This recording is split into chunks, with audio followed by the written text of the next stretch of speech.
Evening, ladles and jelly spoons. Welcome back to Friday 5-Minute Facts, broadcasting from Britain's first and only airborne subterranean studio. I'm Pat, and tonight we're looking at 2001's Alone in the Dark, The New Nightmare, a game that tried to resurrect a franchise and somehow managed to both succeed and fail spectacularly. Yes, and I'm Keith, ensuring that everyone is properly refreshed for this tale of modern horror. Now, did you know that some of the most expensive teas in the world are harvested by hand from wild tea trees over 500 years old, found in China's Yunnan province? Yes, rather like this game series, Ancient Roots, but considerably less valuable per pound. Right then, The New Nightmare. It was developed by Darkworks using Terminal Reality's Nocturne Engine. Now that sounds impressive, doesn't it? Until you realise they basically took someone else's homework and just rewrote their name at the top.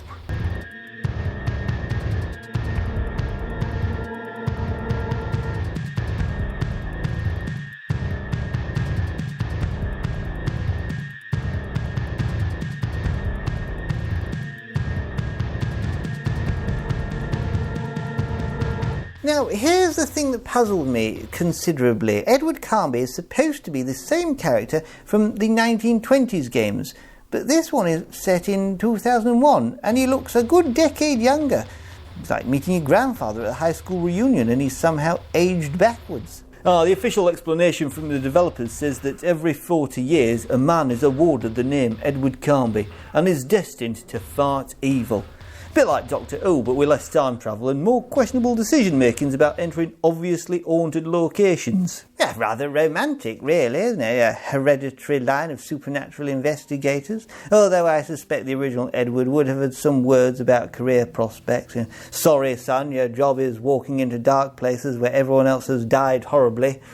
Pension scheme's a bit sketchy. The game came out across multiple platforms: Windows, PlayStation, Dreamcast and the Game Boy Color, although calling the Game Boy Color version the same game is a bit like calling Carlin the same as Harvest Pale. Yeah, the Dreamcast version had a special 4X movie compression technology, very advanced for the time, like having a proper tea strainer when everyone else is still using a fork and a spoon. Makes all the difference to the final product. One of the characters is called De Seto, which is a reference to De Seto Manor from original game. About as subtle as a brick through a window, that, isn't it? Like naming a character, remember the previous game Smith.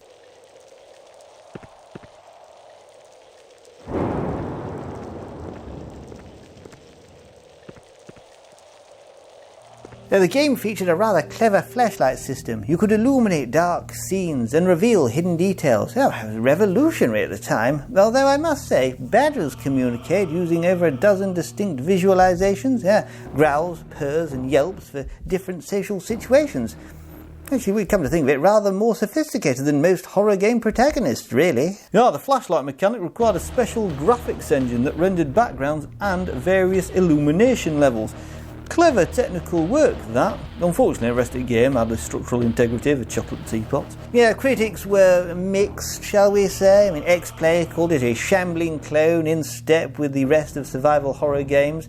Rather like describing Earl Grey as just another hot brown liquid, really. Technically accurate, but, missing the nuance. Yeah, the game did spawn a sequel comic book, though, called Life is a Hideous Thing. It was published by Image Comics in 2002. Cheerful title, that, though. Nothing says family entertainment like existential dread in graphic novel form. Yes, written by Jean-Marc L'Officer with illustrations by Matt Hadley and Aleski Briklot. Set in Tibet, featuring Carnby and Aline Sedrak investigating mysterious goings-on. Rather exotic for a horror franchise that started in a Louisiana mansion. Computer Games Magazine nominated it for Best Adventure Game at 2001, but it lost to Myst 3 Exile. Like being told you're almost as good as a kid who's done their homework properly.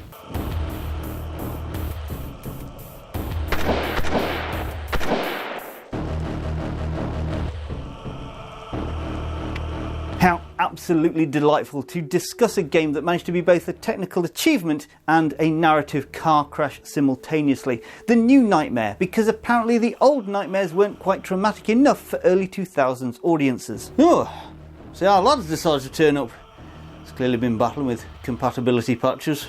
This game is a perfect example of early 2000s ambition meets harsh reality. They created this gorgeous flashlight system that actually casts realistic shadows on pre-rendered backgrounds, proper cutting-edge stuff at the time, and then populated with enemies that respawn constantly and puzzles that you need a PhD in ancient mythology to solve. Yeah, the film adaptation in 2005 was directed by Uwe Boll and holds Guinness World Record for the lowest grossing game-based movie. Yeah, rather like achieving the record for the wettest ocean.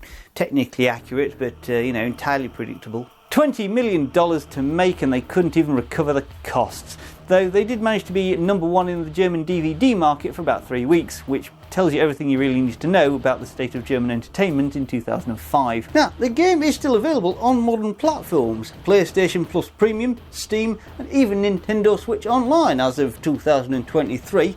It's like that relative that keeps showing up to family gatherings despite everyone hoping they'd moved abroad. And they're rather persistent, aren't they, these old games? They keep finding new ways to exist. They're like particularly determined weeds in the garden. They're considerably less useful for making tea. The tragedy is that the new Nightmare actually had some brilliant ideas buried under the layers of early 2000s jank. The lighting engine was genuinely impressive, the atmosphere was properly creepy, and the concept of dual protagonists with different storylines was solid. But they wrapped it in this control system that felt like you were steering a shopping trolley driving through treacle. Now, this was supposed to be the start of a new trilogy, but those plans got scrapped faster than Sunday roast when in-laws cancel.